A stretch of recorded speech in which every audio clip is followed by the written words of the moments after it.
बिस्मिल्लाहिर्रहमानिर्रहीम रब्बि इश्रह ली सदरी वा यास्सिर ली अमरी वाहलुल उकदाताम मिन लिसानी याफकाहू कौली।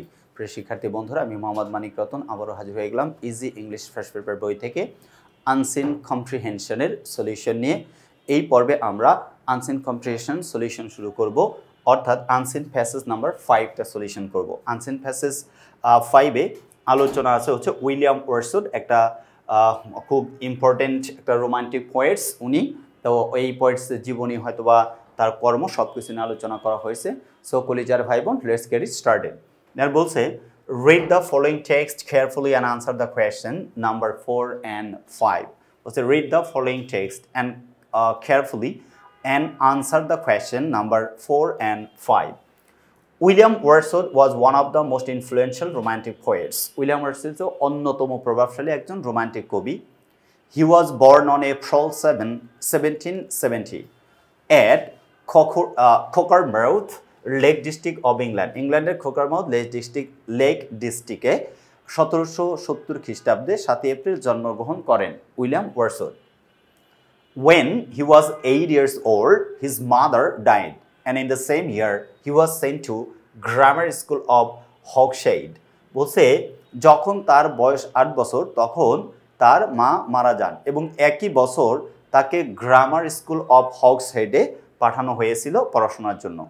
Wordsworth's father died 5 years after his mother's death. ওয়ার্ডসওয়ার্থের বাবা তার মায়ের 5 বছর পর মৃত্যুবরণ করেন। তার মানে টেকনিক্যালি কিন্তু এখানে প্রশ্নটা এরকমভাবে দিতে পারে যে উইলিয়াম ওয়ার্ডসওয়ার্থ কত বছর বয়সে বাবাকে হারান। তাহলে মাকে হারাইছে 8 বছর বয়সে, এরও 5 বছর বয়স পরে বাবাকে হারাইছেন, তাহলে কত হয় 13 বছর বয়সে। এগুলো কিন্তু টেকনিক্যালি কোয়েশ্চেন করতে পারে কলজা ভাই বোন। তারপরে বললো দেখেন his father was a lawyer, তার বাবা ছিলেন একজন কি আইনজীবী। As a young man Wordsworth develop a love of nature, a theme reflected in many of his poems. দেখেন একজন বলছে আইনজীবী ছিলেন, দেখেন প্রেম জন্মায়, তার মানে তরুণ বয়স থেকেই ওয়ার্ডসওয়ার্থের প্রকৃতি প্রেম জন্মায়, অর্থাৎ প্রকৃতির প্রতি তার প্রেম জন্মায়। A theme reflected in many of his poems, তার মানে এই বিষয়বস্তুগুলো তার অনেক কবিতায় প্রতিফলিত হয়। প্রকৃতির প্রতি যে তার প্রেম ছিল এই বিষয়বস্তুগুলো তার যে কবিতা, এই কবিতার মাধ্যমে উঠে আসে। ইন 1787 1787 খ্রিস্টাব্দে সালে he entered into Saint John's College at the University of Cambridge where he studied for 4 years until he took his BA degree.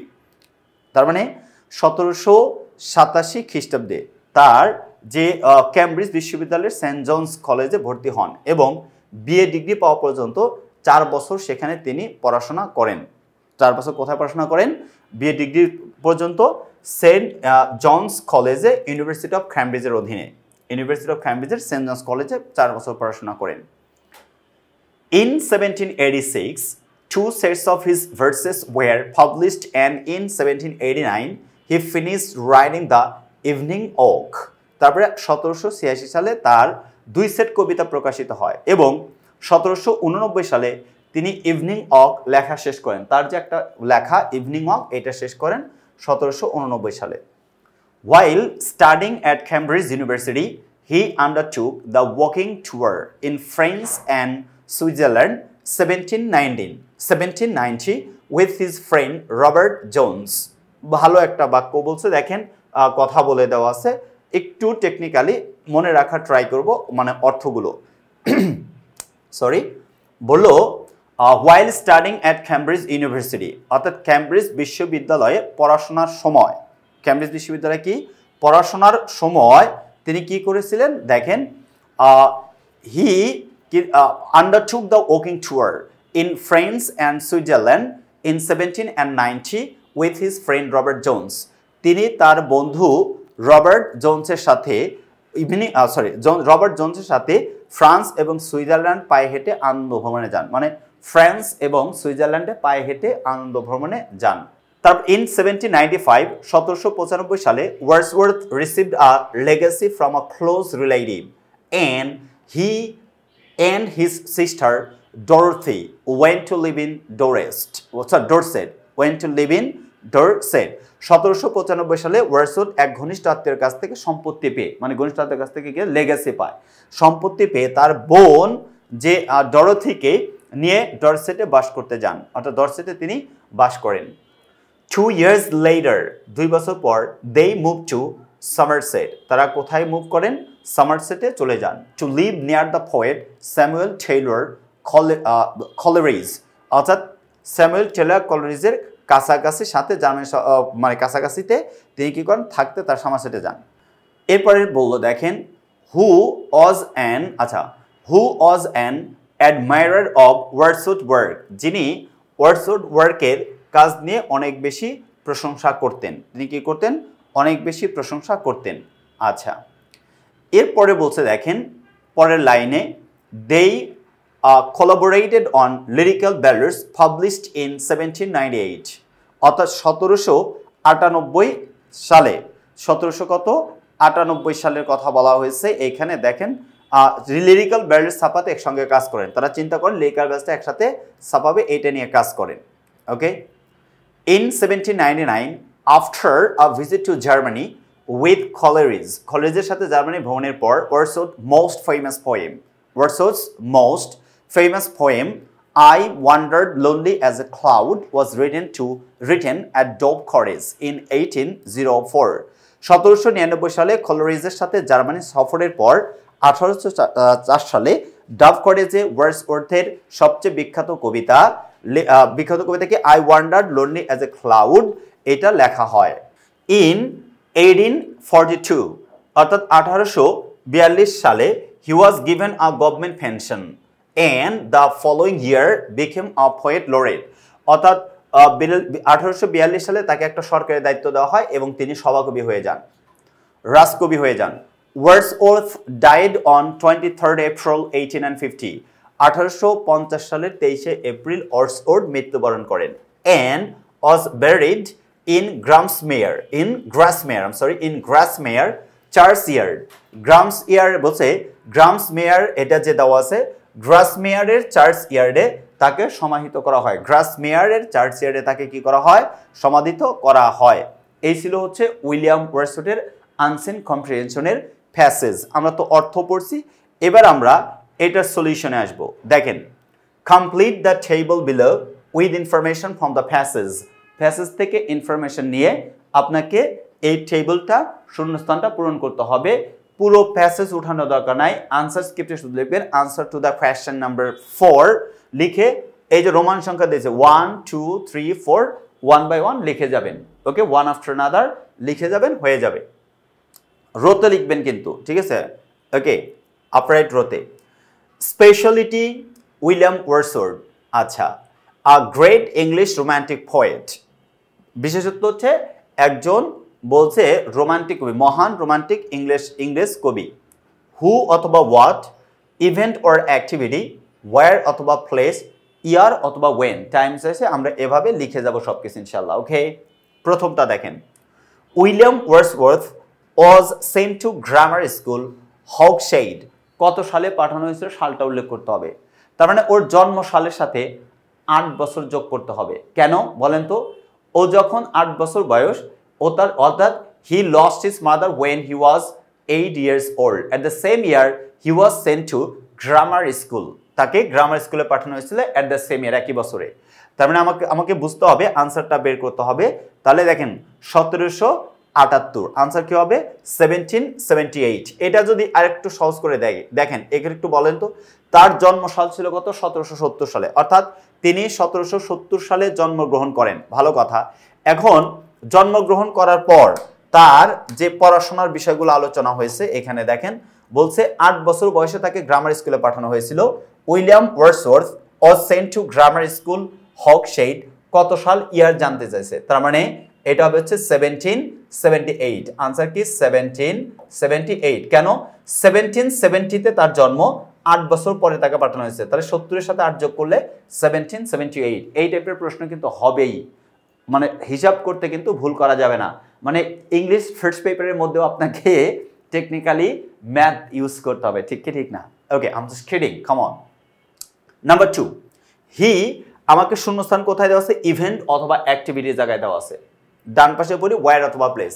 He dash at Saint John's College, Saint John's College at the University of Cambridge 1791, 1791 সালে তিনি Saint John's College University of মানে Cambridge থেকে কি করেন, BA degree অর্জন করছিলেন, মনে আছে কিনা? কি করছিলেন? বিএ ডিগ্রি অর্জন করেন, টুক বিএ ডিগ্রি, ওই যে টুক হিজ বিএ ডিগ্রি। এখানে কিন্তু ভার্ব ব্যবহার করতে হবে। ইভেন্ট অর অ্যাক্টিভিটি দেখেন, was sent to grammar school, was sent এটা ভার্ব, আন্ডারটুক এটা ভার্ব, রোট এটা ভার্ব, বিকেম ভার্ব। তার মানে আপনাকে বুঝতে হবে এই ঘরে শূন্যস্থান থাকলে 100% ভার্বই ব্যবহার করতে হবে, আদারওয়াইজ নাম্বার পাবেন না, বি কেয়ারফুল। আচ্ছা আসেন, তাহলে টুক হিজ বিএ ডিগ্রি আমরা লিখতে পারি যে টুক হিজ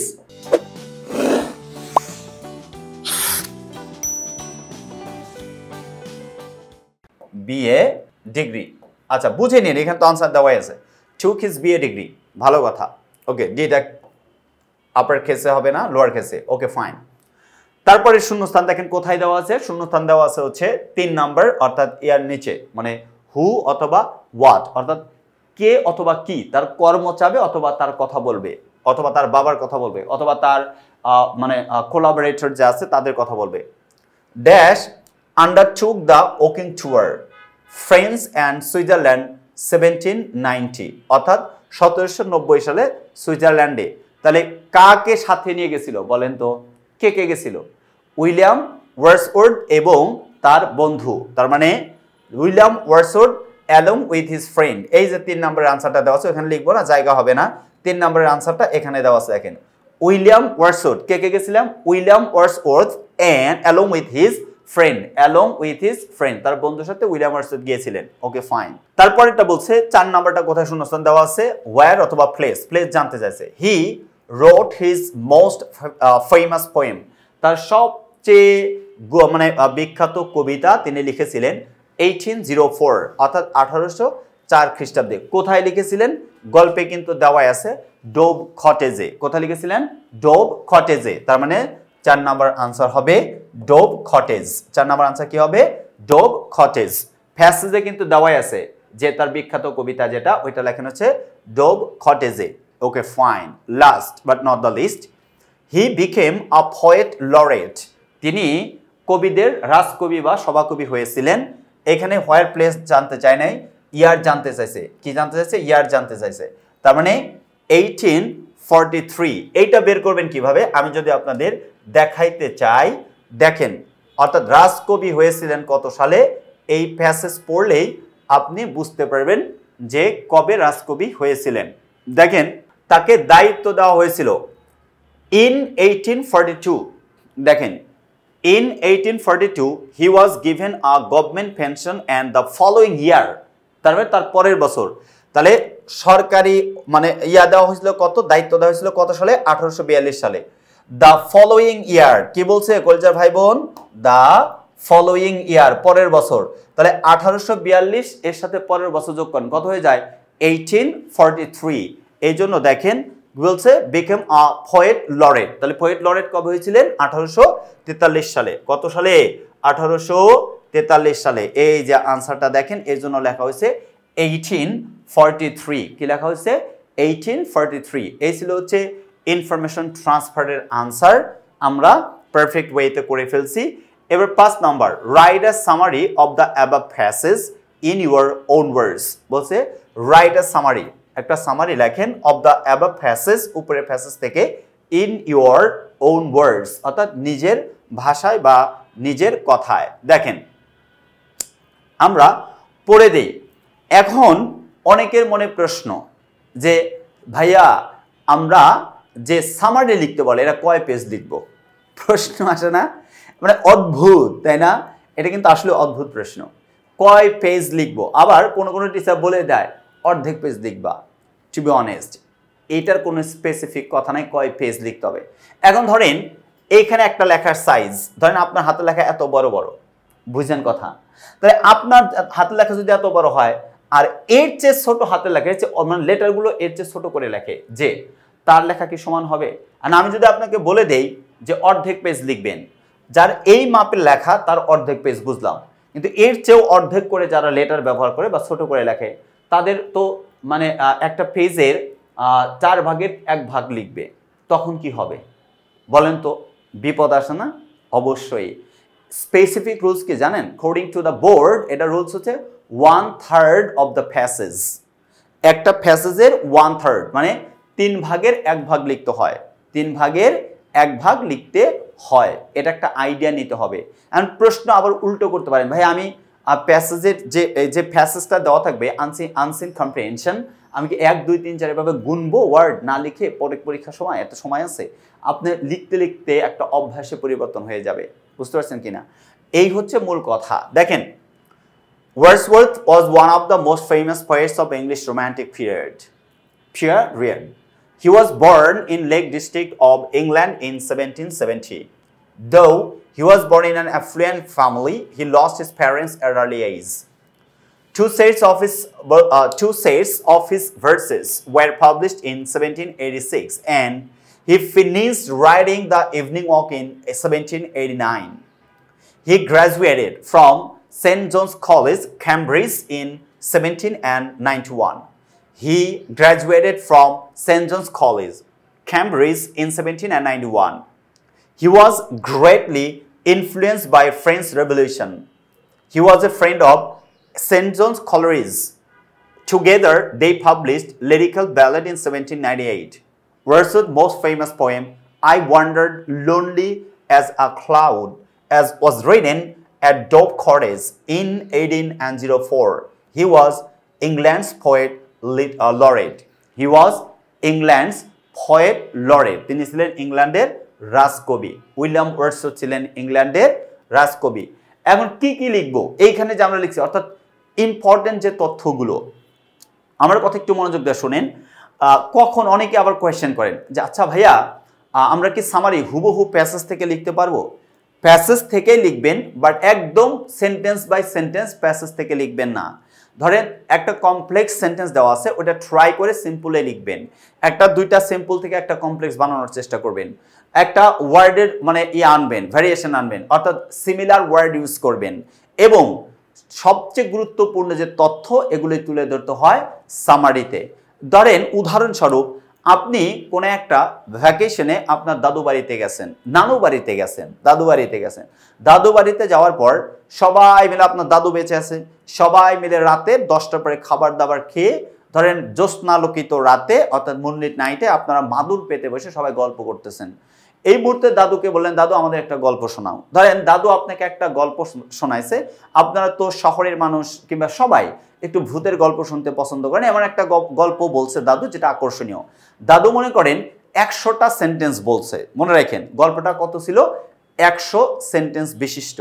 এইবার এইবার ভ্যাকেশন শেষ, যার যা মতো বাসায় ফিরছেন, মানে যার যার কাজে যে যেখানে থাকেন। যারা ঢাকায় চলে আসছেন, অ্যান্ড স্কুলও খুলছে ভ্যাকেশনের পর, সব বান্ধবী মিলে গল্প করতেছেন। টিফিন আওয়ারে হঠাৎ করে আপনার মনে পড়ছে, এই জানিস, বন্ধুদের বলতেছেন আমার দাদু আমাদেরকে এবার একটা গল্প, ভূতের গল্প। কি ভূতের গল্প বল, আমাদেরকে বল, এরকম একটা অফার করলো।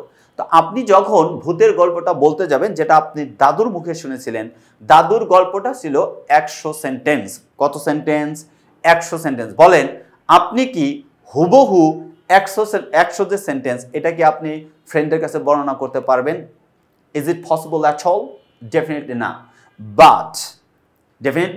না। বাট আপনাকে কি করতে হবে তাহলে? ওই যে আপনার কাছে যে সেন্টেন্সগুলো সবচেয়ে বেশি গুরুত্বপূর্ণ মনে হয়েছিল, যে সেন্টেন্সগুলো আকর্ষণ জেগেছিল, ওই সেন্টেন্সগুলো তো বলতে পারবেন। ঠিক না? তার মানে 25 থেকে 30টা আপনি বাক্য বললেই পুরো গল্পের মানে প্লটটা বোঝা যাবে যে কি বোঝাতে চাইছেন।